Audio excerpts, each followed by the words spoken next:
Ukraine and Russia have been attacking each other overnight, a week into Ukraine's incursion into the Russian border region of Kursk.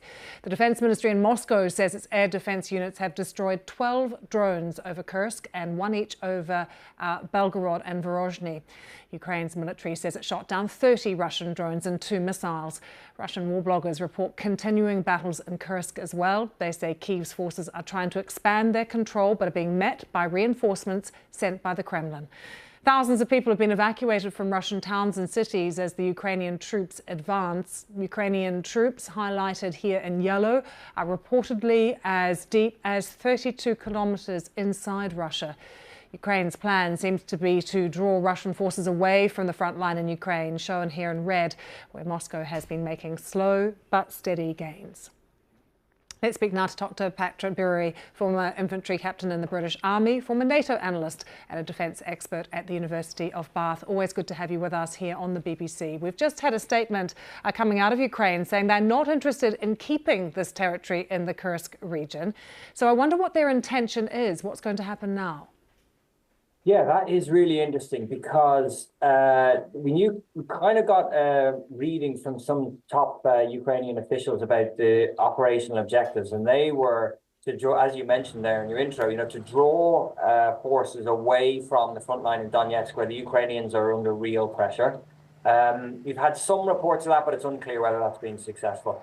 The second one is obviously deliver a morale boost to the Ukrainian armed forces, especially the army, who've been under a lot of pressure for the last year, and the nation. I think we can say this has done that already in the short term, at least.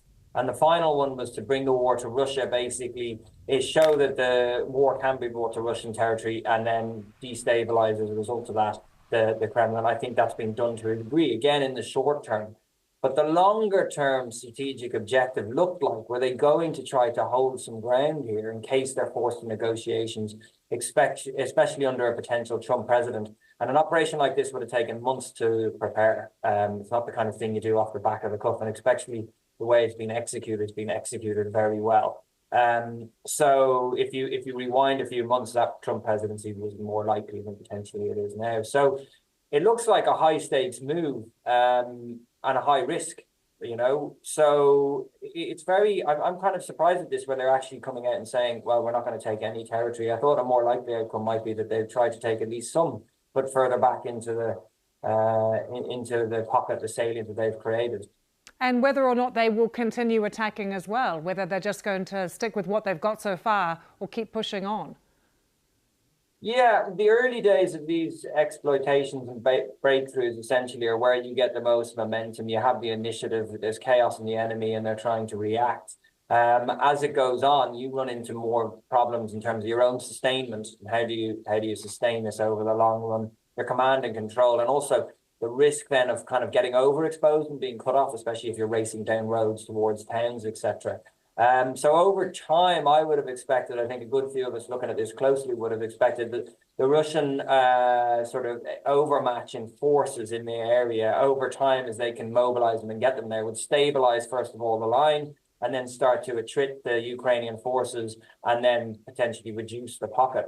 But that will take time, I think. I think it's the most likely course of action at the moment.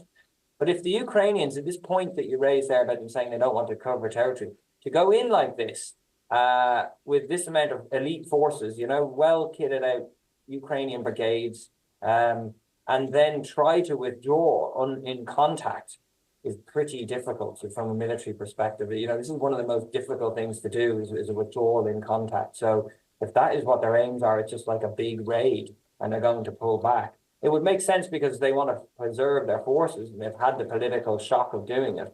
It's a bloody difficult thing to do.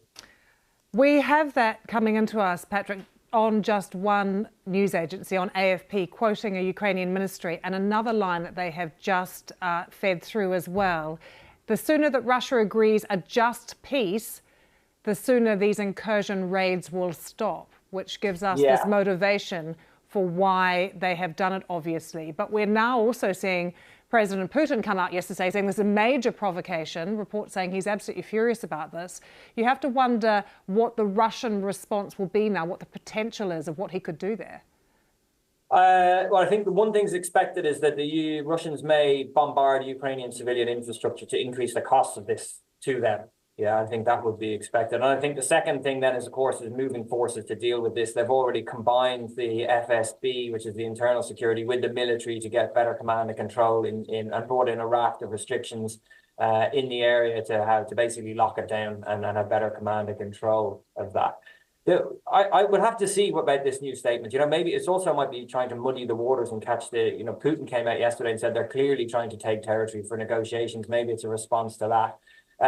We'll have to see. Maybe the Ukrainians just want to muddy the waters and make it more difficult to ascertain the real goals here. One of the takeaways is that Ukraine has proved in areas away from the front line where Russia has persistent intelligence, surveillance, reconnaissance, so basically drones, oversight, it's very difficult to do anything without being spotted. In areas away from that, they've been able to concentrate their forces and break through fairly easily. And they could do that again. It's not saying that they have an inexhaustible bunch of forces here, but they certainly have proven the ability to pick somewhere and break through. And that will be at the back of the Kremlin's minds in the future, because it basically means you're going to have to harden the defences across that border if you really want to stop this happening again. Patrick, very good to get your thoughts. And as soon as we have more from Kyiv, we will certainly bring it to you and continue updating you on that story.